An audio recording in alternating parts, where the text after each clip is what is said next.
안녕하세요. 이기련 변호사입니다. 임대차 계약서의 작성 요령에 대해서 알아보고 있는데요. 이번 시간에는 신탁된 부동산에 대해 임대차 계약을 체결하는 경우를 살펴보겠습니다.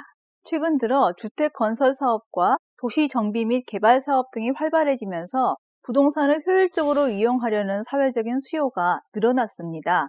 이에 따라 부동산 신탁을 이용하는 경우가 많아지게 되었고, 전문 지식을 갖추고 부동산을 효율적으로 관리해주는 부동산 신탁회사들도 다수 설립되었습니다.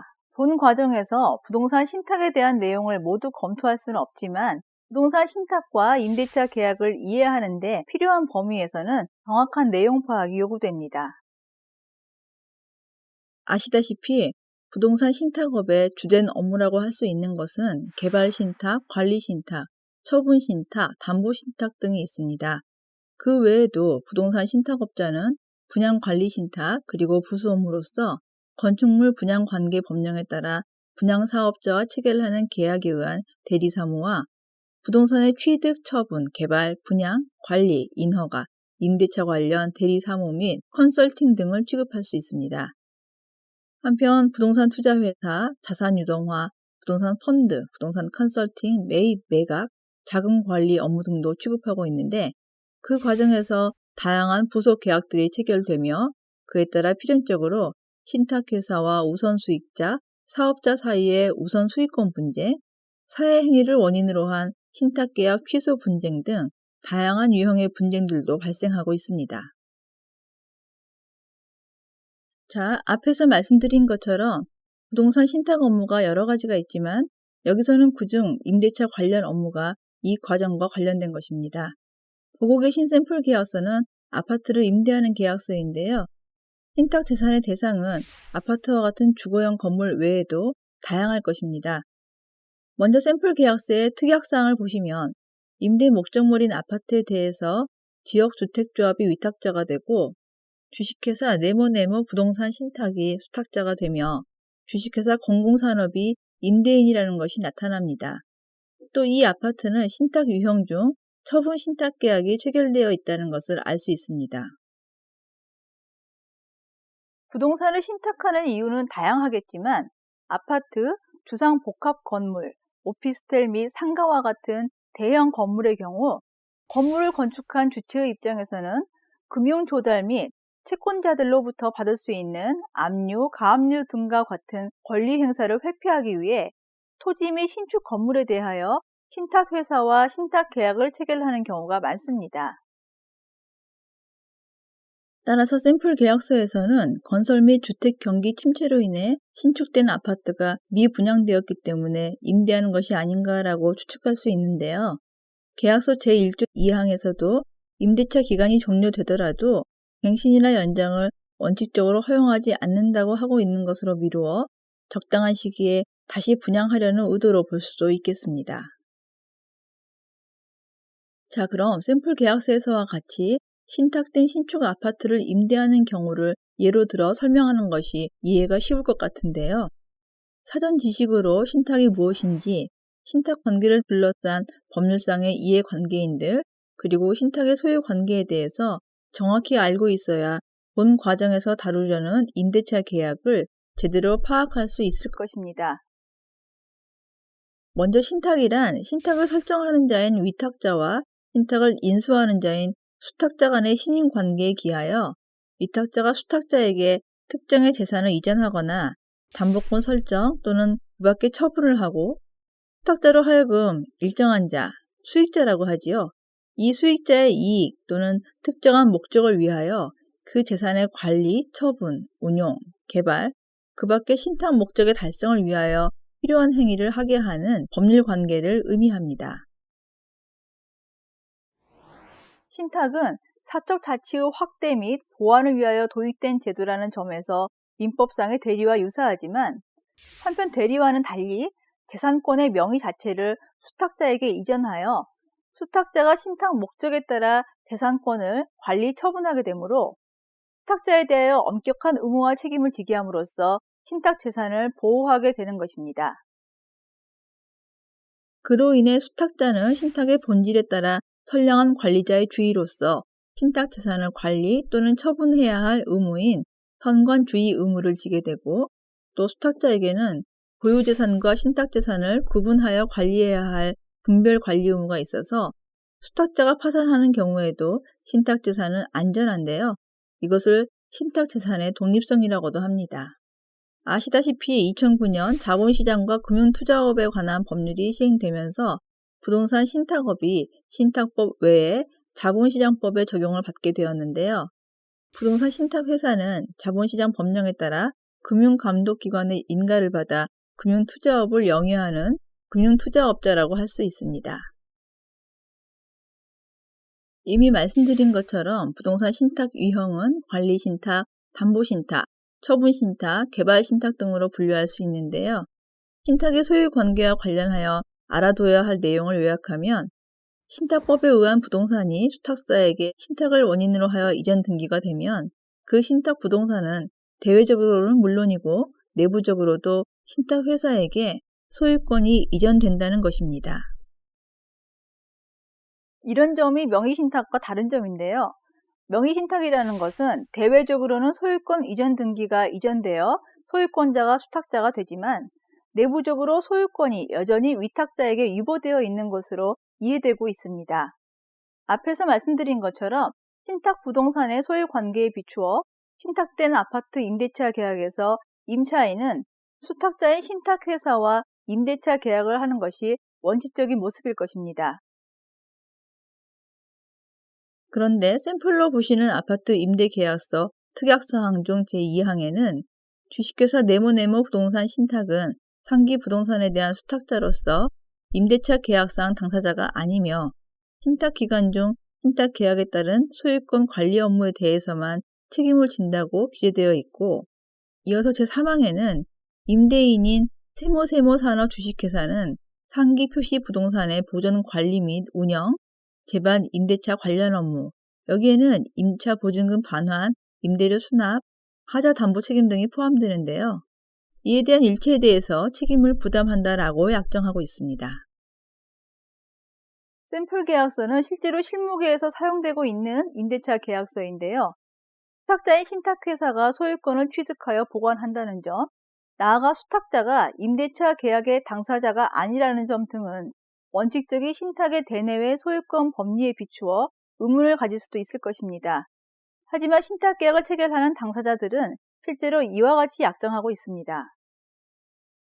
즉, 수탁자는 소유권만을 취득 보관하며 건설사가 계약의 직접 당사자가 되어 임대 등으로 사용 수익하면서 임대차 보증금 반환 채무도 부담하기로 하는 것과 같습니다.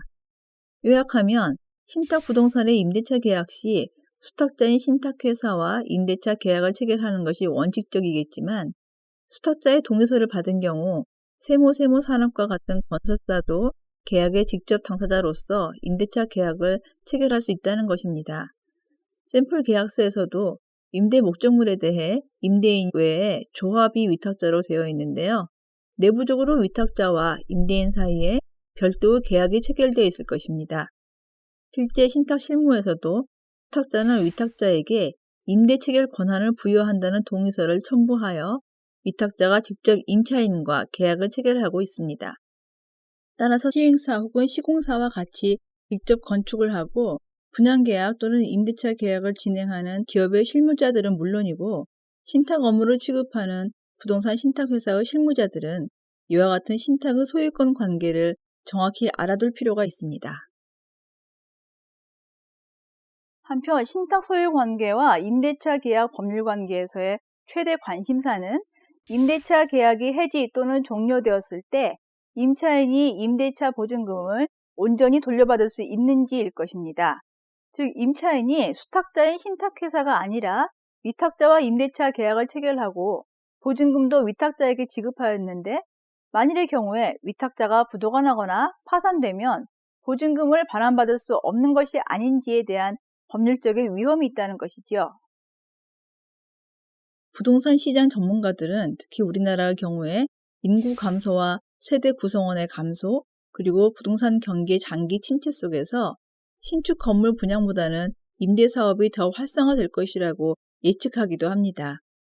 샘플 계약서와 같이 부동산을 직접 건축한 사업 주체에 의한 임대 외에도 임대업을 주된 업무로 하는 기업 내지 펀드 등이 조성되어 수익 사업을 운영할 가능성이 많다는 것입니다. 이럴 경우 임차인이 누구와 계약을 하고 보증금을 돌려받는지는 중요한 문제가 될 수 있을 것입니다. 네, 이상과 같이 이번 과정에서 살펴볼 신탁 부동산 임대차 계약서를 검토하기 위해 신탁을 둘러싼 기본적인 법리와 실무에서 사용되는 계약서를 중심으로 계약의 당사자와 임대차 보증금 반환과 관련된 문제점이 무엇인지를 개략적으로 살펴보았습니다. 자, 그럼 이제부터는 임대차 계약서를 살펴보면서 해당되는 곳에서는 법률 규정과 판례의 입장도 확인해 보도록 하겠습니다. 제일 먼저 계약서 전문에 임대인이 세모 산업 주식회사로 되어 있어서 수탁자 즉 신탁회사가 임대인이 아니라는 것을 알 수 있습니다. 이미 본 것처럼 계약서 말미에 있는 특약사항에서는 이러한 사정이 잘 나타나 있습니다. 다른 부동산 계약과 마찬가지로 계약 전 확인사항으로서 신탁 부동산의 신탁 원부를 확인하는 것으로부터 시작해야 할 것입니다. 등기부 등본의 갑구에는 소유자에 대한 사항이 기입되어 있습니다.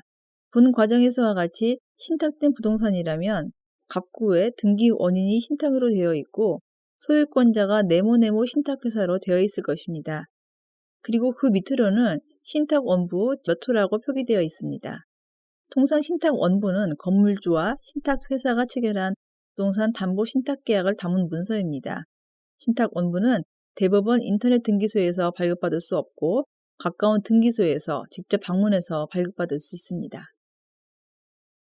신탁 원부의 구성은 해당 부동산의 등기부 등본, 신탁 원부 본계약, 신탁 원부 특약사항, 신탁 보수, 신탁 기간, 수익자, 채무자, 우선 수익자의 수익 한도 금액 등을 기재한 별지로 구성됩니다. 네, 이상과 같이 신탁된 부동산인 경우에는 신탁 원부를 반드시 확인해야 한다는 점 명심하시기 바랍니다. 부동산의 표시도 등기부 등본으로 확인이 가능한데요. 샘플 계약서는 서울 양천구 목동에 소재한 아파트라고 되어 있습니다. 조문 형식으로 된 계약 내용 중 제1조는 임대차 기간을 약정하고 있는데요. 임대 기간은 2년으로 되어 있고 기간 만료로 임대차 계약이 종료되어도 원칙적으로 갱신이나 연장을 하지 않겠다고 기재되어 있습니다.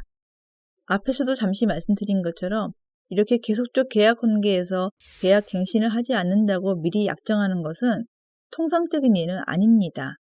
실제 이유는 다양할 수 있지만 분양 경기의 침체로 자금 압박을 받는 건설사들의 경우에 임대를 통해 자금을 융통한 후에 추후 경기가 좋아졌을 때 재분양을 시도하기도 합니다.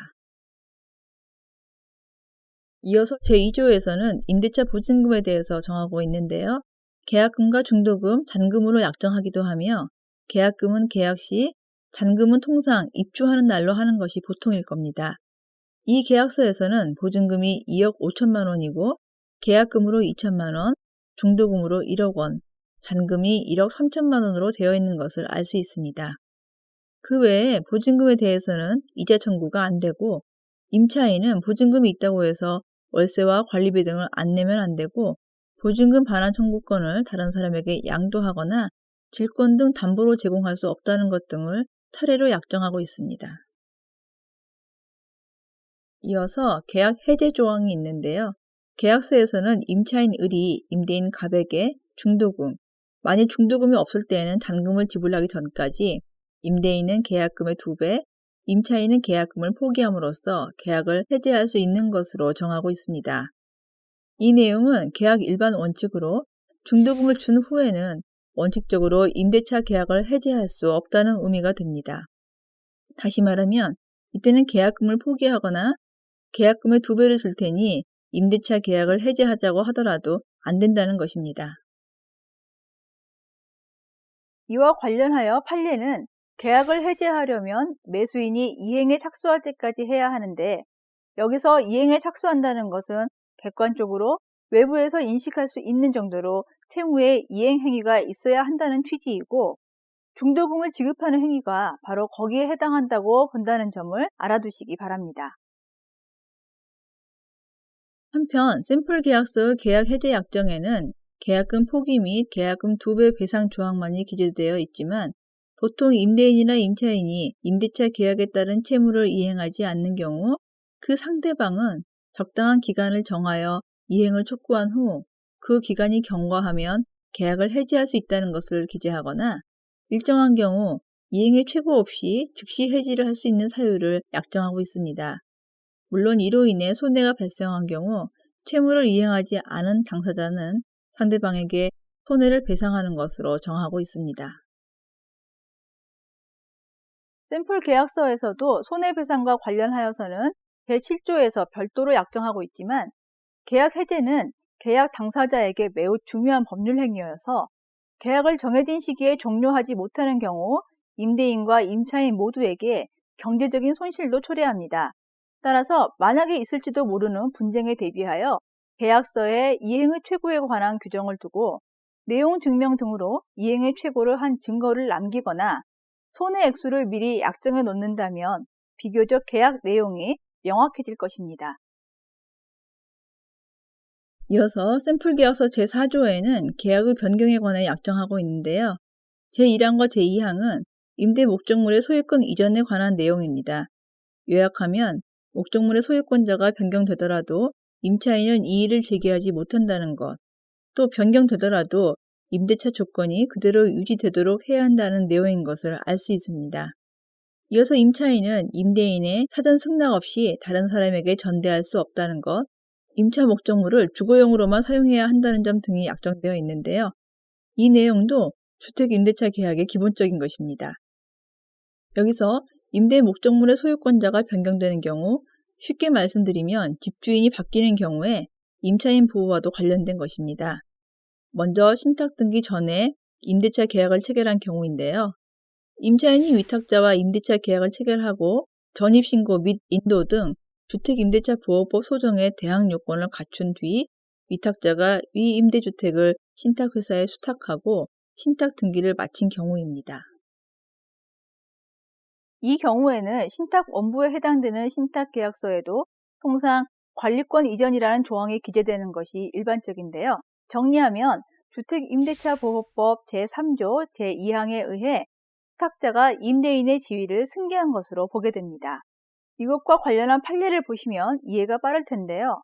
사실관계를 정리해보면 임차인 임차혜 씨는 건설회사 DS가 신축한 임대 아파트 중 한 세대를 임차하여 임차주택의 인도와 전입신고를 마침으로써 주택임대차보호법 제3조 제1항 소정의 대항 요건을 갖추었습니다.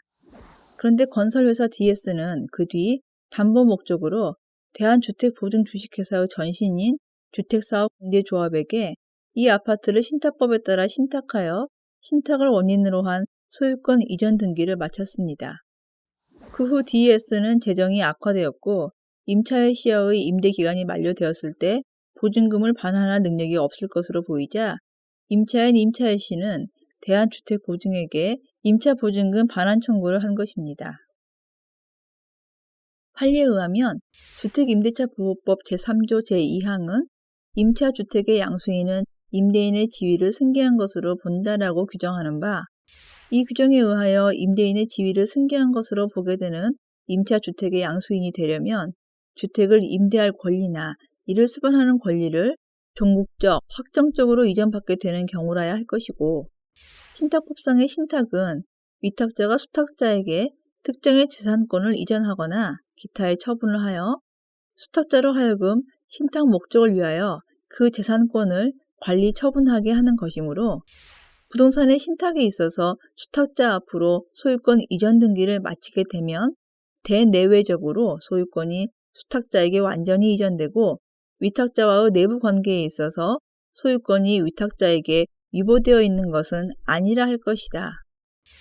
이와 같이 신탁의 효력으로서 신탁 재산의 소유권이 수탁자에게 이전되는 결과 수탁자는 대내외적으로 신탁 재산에 대한 관리권을 갖는 것이고, 다만 수탁자는 신탁의 목적 범위 내에서 신탁 계약에 정해진 바에 따라 신탁 재산을 관리해야 하는 제한을 부담함에 불과하다고 할 것이다 라고 판결하고 있습니다. 이 대법원 판례는 임차인이 보증금 반환 청구를 한 사안이었는데요. 결국 판례에 의하면 임차인 임차의 씨는 이 임대차 계약 기간이 만료할 경우 수탁회사에 대하여 임차 보증금 반환 청구를 할 수 있을 것으로 보입니다. 이와 같이 보증금 반환 청구의 상대방이 누가 되는지는 계약관계상 분명히 해두어야 하는 문제여서 신탁계약을 체결하는 당사자인 신탁회사 및 건설사들에게는 중요한 문제입니다. 앞서 말씀드린 것과 같이 샘플 계약서에서는 임차 보증금 반환 등도 임대인인 주식회사 세모세모 산업에서 책임진다는 약정이 되어 있지만 문제는 만일에 세모세모 산업이 부도나 파산이 되어서 보증금을 반환할 수 없는 상황에 발생할 수도 있다는 것입니다. 이런 경우 신탁사는 보증금 반환 청구의 상대방이 되는 법률적인 위험이 전혀 없는 것인지에 대해 분쟁이 생길 가능성을 전혀 배제할 수 없을 것입니다. 샘플 계약서와 같이 이미 신탁 등기가 격려된 아파트에 대해 임대차 계약이 체결되는 경우를 보겠습니다. 대부분의 신탁 계약서에는 신탁 계약 체결 후 신규 임대차 계약은 수탁자인 을의 사전 승낙을 조건으로 위탁자인 갑의 명의로 체결하되 임대차 보증금은 을에게 지급해야 한다는 조항이 기재되는 것이 일반적일 겁니다. 물론 계약 내용에 따라서는 임대차 관련 사무 일체에 대해서도 위탁자의 책임으로 진행한다는 계약도 가능할 텐데요. 본 과정에서 샘플로 제시된 아파트 임대차 계약서가 그런 경우에 해당한다고 볼 수 있고 여기서는 임대보증금 수령과 반환도 세모세모 산업의 책임으로 하고 있습니다. 실무에서는 신탁사에서 임대차 계약 체결을 허락하는 동의서를 발급하는 방식으로 흔히 처리되고 있습니다. 그런데 이와 같은 신탁계약서의 내용을 신탁부동산에 대한 등기부 등본만을 열람하여서는 확인할 수 없다는 점을 이미 말씀드렸습니다. 즉, 신탁부동산에 대한 등기부 등본을 열람하면 신탁원부 제 몇 호라고 기재되어 있는데 이 신탁원부를 구성하는 서류 중 이러한 내용이 적혀진 신탁계약서는 등기부 등본만으로는 내용을 확인할 수 없고 등기소를 직접 방문하여 신탁원부를 발급받아야 확인이 가능합니다. 그런데 대개 임차인들은 신탁 등기가 격려되어 있음에도 불구하고 신탁 원부도 확인하지 않는 경향이 있어서 소유권 및 임대차 체결 권한이 여전히 위탁자인 분양회사에 있는 것으로 오인하여 분양회사와 임대차 계약을 체결하고 보증금도 분양회사에 지급하는 경우가 자주 발생하고 있습니다. 이와 관련한 대법원 판례로는 이 사건 원피고 간의 전세계약이 피고가 수탁자의 지위에서 신탁재산의 관리로서 한 것인 점과 그 신탁계약이 종료된 점 및 신탁조항인 신탁이 종료할 때에는 신탁재산에 부대하는 채무는 수익자가 변제하여야 한다는 점이 신탁원부에 기재되어 신탁등기가 격려되어 있었음은 당사자 사이에 다툼이 없으므로 분권 전세계약의 기간 만료로 인한 전세금 반환 채무는 신탁계약이 종료된 오늘에 있어서는 신탁자이며 수익자인 소외 안산산업 주식회사에 있다 할 것이니 수탁자였던 피고에게 대하여 그 반환을 청구할 수 없다고 해석된다고 판시한 사례가 있습니다. 이 판결은 전세계약을 신탁회사와 체결하고 전세금 역시 신탁회사에게 교부한 경우에도 신탁원부에 기재된 신탁조항의 취지상 수탁자인 신탁회사가 아니라 수익자인 신탁자에게 보증금을 청구해야 한다고 판단한 것인데요. 신탁계약서를 작성하는 기업들은 물론이고 임대차 계약을 체결하려는 임차인들도 반드시 신탁원부상의 신탁계약서 내용을 확인해야 하고 만일 분양회사인 위탁자와 임대차 계약을 체결하는 경우에도 수탁사의 동의서가 첨부되어 있는지를 필수적으로 확인해야 할 것입니다. 만일 위와 같이 분양회사와 임대차 계약을 체결한 뒤 임대차 보호법의 대항력 및 우선변제 요건이 확정일자를 취득하였을지라도 신탁회사의 사전 동의를 거쳐 임대차가 체결되지 않은 한 대내외적 수탁자는 임대차 관계를 인정하지 않고 임차인에게 명도를 구할 수 있게 된다는 점. 이때 만약 분양회사가 부도가 나거나 폐업한 경우라면 임차인으로서는 보증금을 회수할 방법이 사실상 없게 된다는 점을 유의할 필요가 있습니다. 한편 신탁부동산 임대 업무를 직접 분양회사가 하는 경우도 있지만 부동산 중개소를 통해 하는 사례도 있습니다. 이런 경우에는 공인중개사들도 신탁 목적물을 둘러싼 소유관계 및 의뢰인인 임차인에게 해야 하는 설명의 범위와 관련하여 주의할 점이 있습니다. 즉 신탁된 부동산, 여기에는 아파트와 같은 주거용 건물과 상가도 포함되는데요. 이와 같은 목적물에 대해 임대차 계약을 중개함에 있어서는 임차인에게 신탁 원부를 제시하면서 신탁관계 설정 사실 및 그 법적인 의미와 효과를 정확히 설명해야 할 것입니다. 실제로 K신탁이 소유자인 아파트에 대해 분양회사가 임대인으로서 임대차 계약의 당사자가 되고 공인중개사들이 이 물건을 중개한 사안에서 법원은 이 목적물은 임대인 소유가 아닌 타인의 부동산에 관한 것이고 임대차 계약에 대하여 K신탁의 사전 승낙이나 사후 승인이 없다면 임차인이 임대차 계약으로 K신탁에게 대항할 수 없다는 점을 성실 정확하게 설명할 의무가 있다는 취지로 판단한 사례가 있다는 것을 알아두시기 바랍니다. 다음으로 계약서 제5조에는 재산보호라는 제목으로 임차인의 재산에 관한 안전관리 책임, 그 밖에 화재, 도나 멸실 등에 대해 임대인의 책임이 없음이 약정되어 있습니다. 이 샘플 계약서는 실제 사용되고 있는 계약서인데요. 일부 내용은 계약서의 표현이 거칠다는 느낌도 없지 않습니다. 이어서 제6조에는 필요비, 유익비 청구를 할 수 없다는 약정이 있는데요. 조금 더 구체적으로 보시면 제8조 제2항에는 임차인 을은 본 계약의 종료 또는 해지와 동시에 임차인 을의 비용 부담으로 계약 체결 당시의 원상으로 복구하여야 한다는 약정이 있는데요. 바로 이 원상회복 약정은 유익비 청구를 포기하는 의미라고 보는 것이 판례의 입장입니다. 즉 임대차 계약을 체결함에 있어 임차인은 임대인의 승인하에 개축 또는 변조할 수 있으나 부동산의 반환기일 전에 임차인의 부담으로 원상 복구키로 한다라고 약정하였음을 알 수 있는 바, 이는 임차인이 임차 목적물에 지출한 각종 유익비의 상환 청구권을 미리 포기하기로 한 취지의 특약이라고 봄이 상당하다는 것입니다. 이어서 제7조에서는 손해배상에 관해서 약정하고 있는데요. 앞에서 잠시 살펴본 적이 있습니다. 또 방금 보신 제8조에서는 임대차 계약이 종료 또는 해지되는 경우 목적물의 명도와 원상 회복에 대해서 규정한 것을 알 수 있습니다. 여기서도 특히 문제가 될 수 있는 조항은 제9조 강제 명도 조항입니다. 제9조에는 계약이 종료 또는 해지된 후에도 임차인이 명도 의무를 이행하지 않는 경우 임대인이 강제로 임대인 소유의 물건을 철거할 수 있고, 이때 발생하는 비용 등은 을이 부담한다는 내용 등이 기재되어 있습니다. 이 조항은 임대차 계약 종료 또는 해지 후에도 임차인이 임의로 명도하지 않는 경우에 임대인이 임의로 임차인의 물건을 철거할 수 있고, 이로 인하여 임차인은 임대인에게 해약의 무효 또는 기타 사유로 손해배상을 청구할 수 없다고 약정하고 있습니다.